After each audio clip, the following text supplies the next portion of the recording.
The federal government has declared Tuesday, October the 1st, as a public holiday to commemorate Nigeria's 53rd independence anniversary.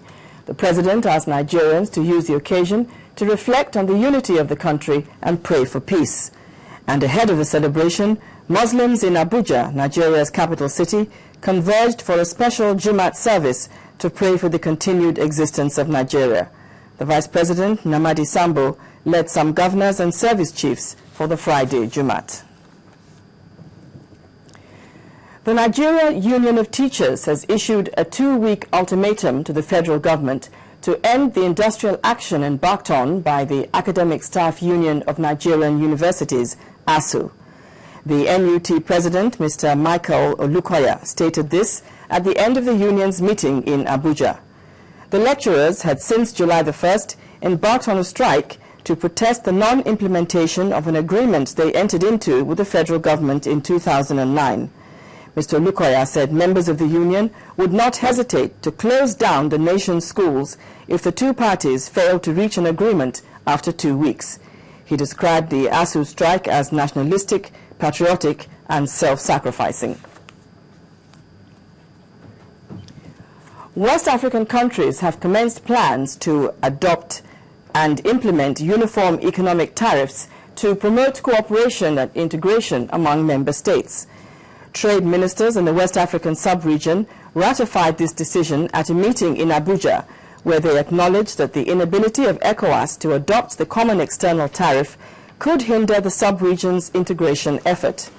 Nigeria's Minister of Trade and Investment, Olusegun Aganga, noted that ECOWAS still falls short of expectation, with a level of trade still between 10 and 12%, as against 60% in other European countries.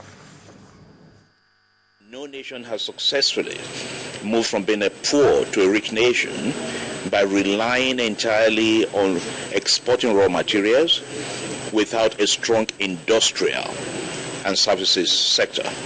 When you export raw materials, you export it, you export jobs as well.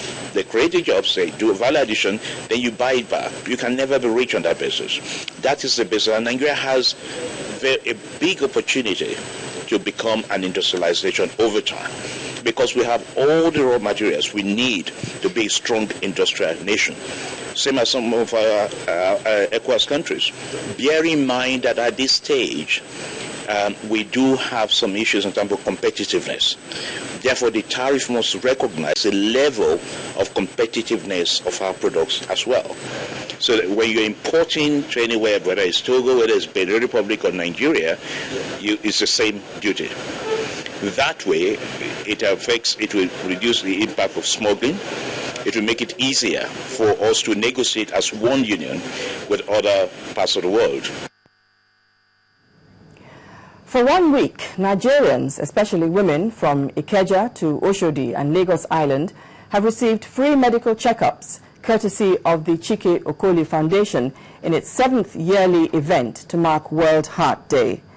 At today's event in Jankara Market, the doctor in charge from the Lagos University Teaching Hospital noted that prevalent among the market women were cases of high blood pressure, diabetes and obesity. He encouraged increased activity and improved diet practices to combat cardiovascular diseases. Program coordinator of the Chike Okoli Foundation, Chibuzo Okonkwo, was impressed with the turnout. It was so wonderful. With the turn of, we weren't able to finish, as in to carry out the whole test all through that day because there were a lot of people out there. Yesterday was also amazing too, where we went to Oshodi, and today this is the final day. You could see, since 10 o'clock we are still here. A lot of them are still trooping out from their houses to carry out this thing. We carry out their BP, blood pressure. We also carry out body mass index, which is BMI, and also blood sugar and cholesterol level. As part of efforts to enhance productivity among civil servants, the Kwara State government has given out 3 billion naira in car loans to nearly 5,000 workers to be repaid within 4 years. Teachers will benefit most from the chunk of the money, as more than 3,000 of them are beneficiaries.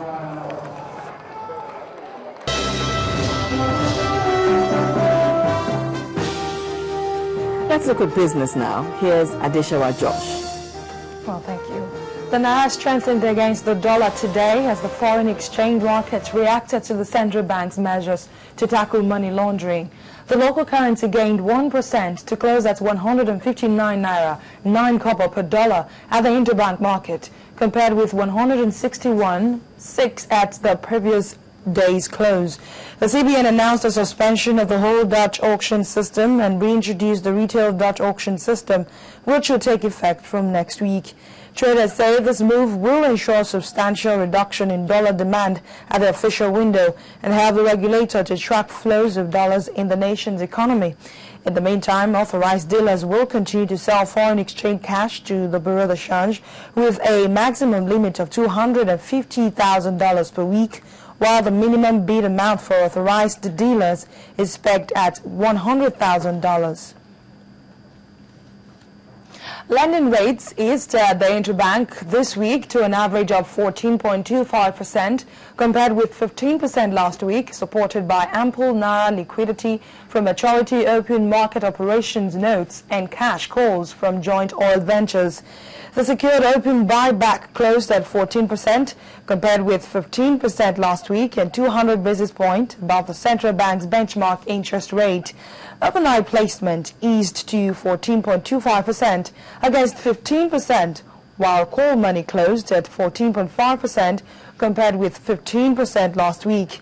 Dealers expect lending rates to dip next week in anticipation of the disbursal of August budgetary allocations to government agencies. Meanwhile, the Central Bank of Nigeria at its last auction on Wednesday sold 124.69 billion naira worth of treasury bills. While the treasury bills with maturities ranging between 3 months and 1 year had lower yields across board. The CBN traded 31.83 billion naira worth of 91-day paper at 10.85%. 33.78 billion naira was sold in the 182-day note and 11.69%, while 59.08 billion naira of the 364-day debt was sold at 11.74%, owing to the limited interest of offshore investors in the market. Yields on local debts dropped in the last 2 weeks. Investors' reaction to the U.S. Federal Reserve monetary stimulus is, however, responsible for the subscription. Nigeria's all-share index closed upbeat today. That's the Nigerian Stock Exchange. It rose by 0.77% to 36,436.98 points. WAPCO led the gainers chart, while 7up Bottling Company led the laggards.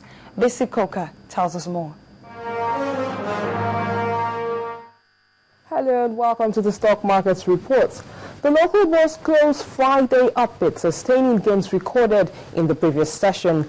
The key benchmark index closed 0.77% higher at 36,436.98 points, while the market's capitalization remained at 11.51 trillion naira. On the advances table, WAPCO led with 8 naira 50 kobo ahead of Guinness and Nigerian breweries. The laggards table had 7up Bottling Company at the top with a 6 naira loss ahead of other price decliners. The volume chart was led by Transnational Corporation of Nigeria with 121.86 million units of shares ahead of UBA and Unity Bank. Transaction volume, however, dropped to 269.88 million units for a 1.7 billion naira volume. And those were today's figures. I am Bisi Coker. And that's it on Business News Tonight. The news at 10 continues in just a moment.